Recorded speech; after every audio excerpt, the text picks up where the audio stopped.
Bonjour à toutes et à tous. Aujourd'hui, je souhaite vous parler de l'élément central de la liturgie quotidienne dans le Jodo Shinshu, c'est-à-dire les chants que nous allons effectuer tous les jours dans le Jodo Shinshu. Cet élément central, c'est un poème qu'on appelle le Shoshinge. C'est un poème qui a été écrit par Shinran Shonin, le fondateur du Jodo Shinshu, et qui est chanté depuis plusieurs centaines d'années, tous les jours, par les pratiquants du Jodo Shinshu. Donc aujourd'hui, je vais vous le lire en français, et ensuite, je vais tout simplement vous le chanter de la façon dont c'est effectué dans la branche dans laquelle j'ai été ordonné, la branche Shinshu Otaniha. Si justement vous souhaitez en apprendre plus sur ce poème, je ne vais pas vous le commenter ici parce que ça me prendrait plusieurs heures, j'ai écrit un livre justement, un commentaire au Shoshinge, le Shoshinge de Shinran Shonin, qui est disponible sur Amazon, c'est une impression à la demande. Ce commentaire est aussi disponible en ligne sur mon site internet, je vous mets tout ça en description pour que vous puissiez le retrouver. Donc je vais déjà commencer par vous le lire en français pour que vous puissiez connaître le sens de ce poème. Ce qui est important de comprendre avec le Shoshinge, c'est qu'il est globalement séparé en deux parties qui font, en résumant à peu près, un tiers et deux tiers du poème. Le premier tiers est consacré au grand sutra de vie infinie qui nous raconte l'histoire de Dharmakara qui est devenu le Bouddha Amida, ce qu'on avait vu dans cette vidéo ici sur Amida. Et la deuxième partie, elle est consacrée aux 7 patriarches du Jodo Shinshu, qui sont donc 2 patriarches indiens, 3 patriarches chinois et 2 patriarches japonais, qui forment vraiment le socle doctrinal sur lequel Shinran va s'appuyer pour développer sa propre compréhension du Jodo Shinshu. Donc je vais vous le lire, le Shoshinge, ou Shoshin Nembutsuge de son nom complet, de Shinran Shonin. Je prends refuge dans l'ainsi venue vie infinie, hommage à lumière inconcevable. Le Bodhisattva Dharmakara, en son rang causal, se trouvait auprès du Bouddha Lokeshvara Raja. Il examina les causes à l'origine des terres pures de tous les Bouddhas, ainsi que les qualités et les défauts de ces terres, de leurs hommes et de leurs dieux. Il établit ses vœux suprêmes et incomparables, il fit de grands vœux, rares et universels.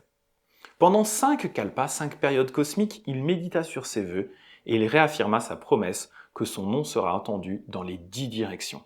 Partout il répand sa lumière, infinie, illimitée, sans entrave et sans pareille, lumière reine de flamboyance, lumière de pureté, de joie et de sagesse, lumière incessante, inconcevable et ineffable, lumière surpassant le soleil et la lune qu'il répand, éclairant une infinité de mondes, recouvrant la multitude des êtres. Le nom du Bouddha Amida, incarnant son vœu primordial, est l'acte de la vraie fixation. Le vœu de s'en remettre au Bouddha Amida d'un cœur sincère est la cause de la naissance dans la terre pure, atteindre l'éveil égal à celui d'Amida et réaliser le nirvana suprême est le résultat de l'accomplissement du vœu que nous atteignons sans faute le nirvana. L'ainsi venu s'est manifesté dans le monde uniquement pour enseigner les vœux d'Amida vastes comme l'océan des êtres en cette période mauvaise, marquée par les 5 corruptions, s'en remet aux paroles de vérité de l'ainsi venu. En générant une seule pensée de joie et de compassion, il est possible d'atteindre l'éveil sans trancher les passions.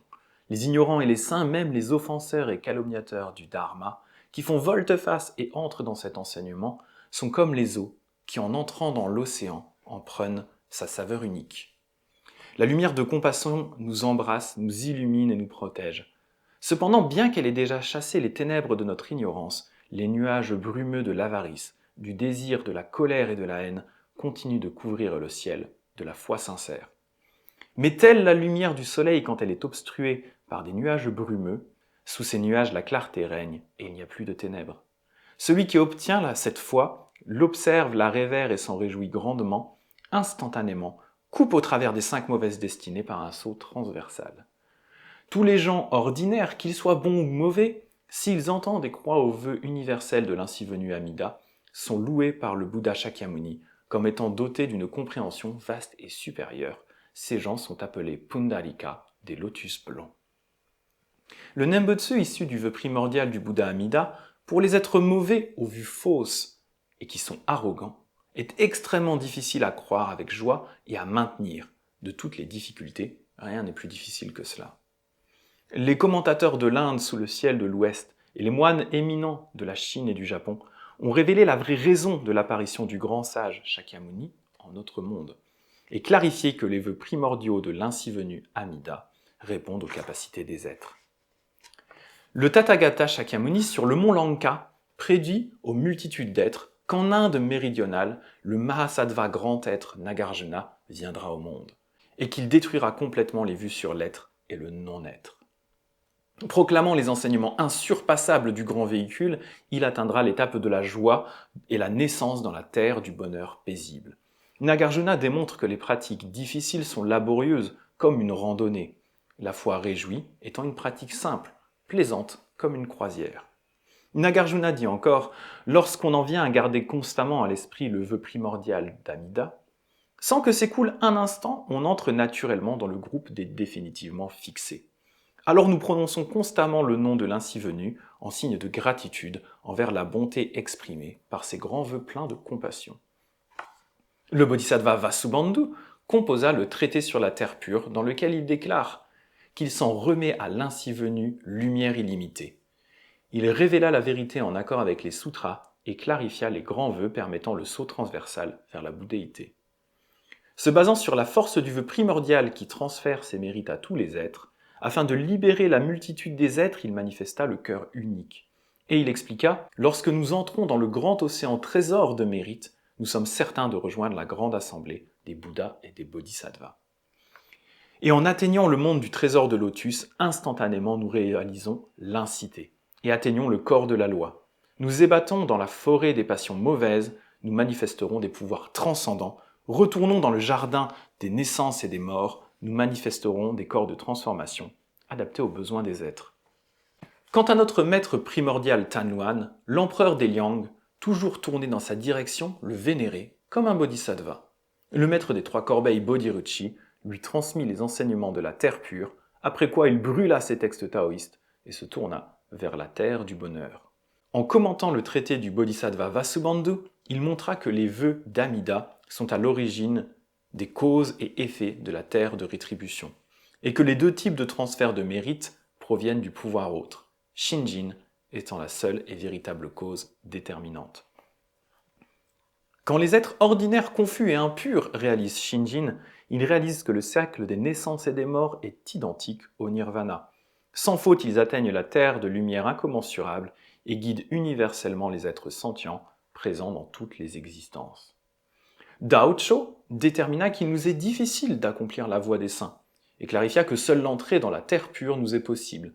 Il critiqua la réalisation des myriades de bonnes actions lorsqu'elles sont basées sur le pouvoir personnel et nous encouragea à prononcer exclusivement le nom du Bouddha Amida qui est parfait et plein de mérite. Avec bienveillance, il nous enseigne les trois aspects de la foi et de leur contraire. Il guide avec la même compassion les êtres vivant aux ères de la loi formelle de la fin du dharma ou quand le dharma aura tout simplement disparu. Et explique que bien qu'une personne ait commis le mal toute sa vie, si elle rencontre les vœux universels d'Amida, elle atteindra la naissance de sérénité et réalisera le fruit merveilleux qu'est le nirvana. Seul Shandao fut à même de clarifier la véritable intention du Bouddha. Prenant pitié avec sympathie de ceux aux pratiques recueillies ou dispersées, les pervers et les mauvais, il révéla que la lumière et le nom d'Amida sont la cause et la condition de la naissance dans la terre pure. Et il expliqua, quand le pratiquant entre dans l'océan de la grande sagesse du vœu primordial, il réalise le recueillement correct qui est le cœur du diamant. Alors atteignant le moment unique d'une pensée de joie, il devient l'égal de Vaidéhi et obtient les trois sagesses et réalisera la félicité éternelle qui est la nature de la loi. Genshin expliqua largement les enseignements de toute la vie du Bouddha, mais il prit refuge exclusivement dans la terre de sérénité et y encouragea tous les êtres. Il jugea qu'entre le cœur des pratiques exclusives et celui des pratiques mélangées, un est profond et l'autre superficiel, montrant ainsi distinctement la différence entre les deux terres de rétribution et de transformation. Genshin dit encore, les personnes dont les fautes sont extrêmement lourdes doivent uniquement nommer le Bouddha. Et également, bien que moi aussi je sois embrassé par la lumière du Bouddha, mes yeux sont obstrués par les passions et je ne peux la voir. Pourtant sa grande compassion m'illumine constamment et inlassablement. Notre maître primordial Genku connaissait très bien tous les enseignements du Bouddha. Prenant en pitié les hommes ordinaires, bons et mauvais, il propagea les enseignements de la véritable école de la terre pure en cette terre isolée qu'est le Japon, sélectionnant et diffusant le vœu primordial dans ce monde mauvais. Notre retour dans la maison du cycle des naissances et des morts est bien causé par le sentiment de doute qui nous y lie. Notre entrée dans la capitale de la tranquillité et de l'inconditionné est nécessairement causée par Shinjin, qui nous y fait rentrer. Les Mahasattvas et maîtres de notre école qui ont diffusé les sutras ont sauvé d'innombrables êtres corrompus et mauvais. Les moines et laïcs de notre temps, ensemble d'un cœur unique, doivent uniquement s'en remettre aux explications de ces maîtres imminents. Voilà donc le Shoshinge de Shinran Shonin et je me propose justement de vous le chanter pour que vous puissiez voir à quoi cela ressemble dans sa version originale. Namanda, tsunamanda, tsunamanda, tsunamanda.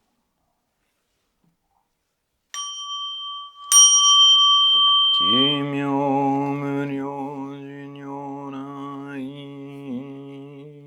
Namu fukashi go hodo bosai ni jizase jizai obusho Token shobu jodoin kokuro ninnan shizamaku Konyu mujo shushogan chohoke udai guzei Koko shi shoju juse myosho monjipo Fuho muryo muhenko muge mutai koen no Shoujo kangichi eko funannan shimushoko Chonichi gakko shojin sei issai gunjo mukosho Hongan myogo shoujo go shishin shingyo ganin Joto gakusho daine han hishi metno ganjoju Nyorai shoiko shusei yuisei mida hongan kai Gojoku akuji gunjo kai Oshin nyorai nyojingon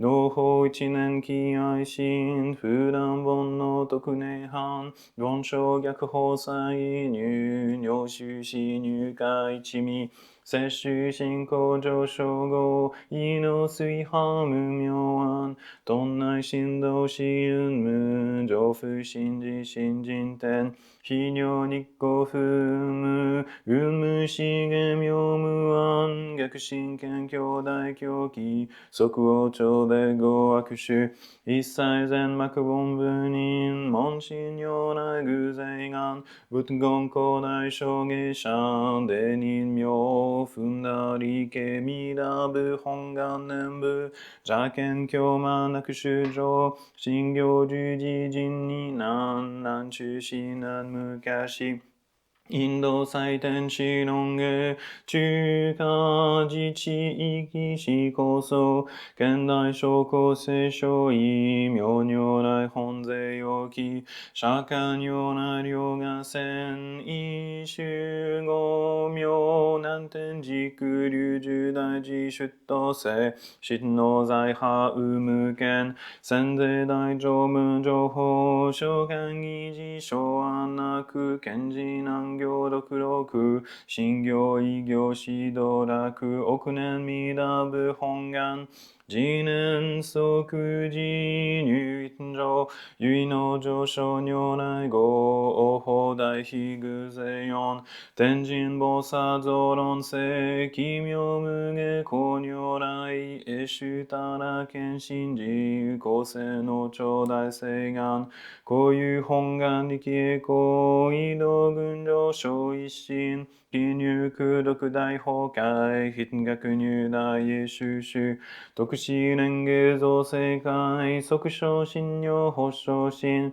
Yubon no ringen jindu Nyusho jion jioge Honji don nanyo tenshi Joko ran shobo sarai Sandoru shiju jokyo Bonsho sengyo kiraku ho Tenjin bosaron chuge Hono inga kenseigan Ogen eko yutari ki Shoujo shi inui shinjin Wakuzen bonbu shinjin ho Shoji sokune han Hishi muryo komyodo Shou shujo kaifuke Dosha kesho do nansho Yui myojo do katsunyu Wanzen jiriki hengon shu Enman tokugo kansencho Sanpu sanshinke ongon Zoma home dohin Isho zo akuchi guzei Shian nyo kai shomyo ka Denno nokumyo bushoi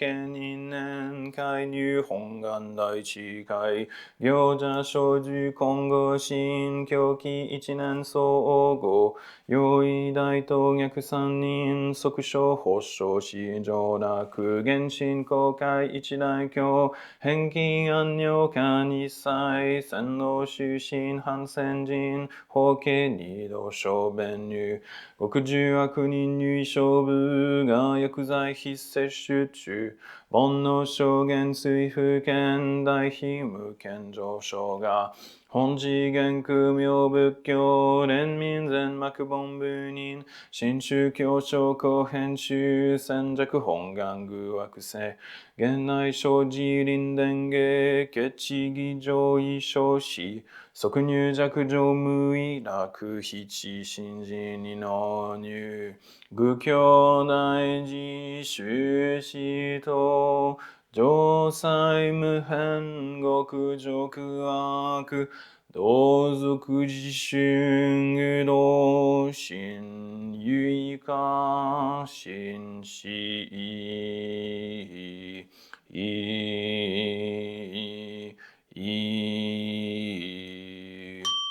こそせなもんだ。